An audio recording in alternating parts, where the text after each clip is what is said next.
Okay, now we show you how we use this laser machine to repair a vertical or horizontal line. Let's start. Okay. So first we see here we got a vertical line. We can see this. So now we will repair this red vertical line. Now let's see. First cut. And then we will connect with number 3 or number 6. The line number is 1431. So we will connect here.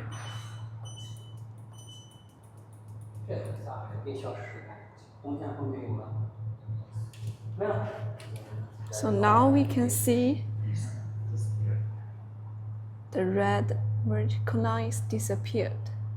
Repair complete.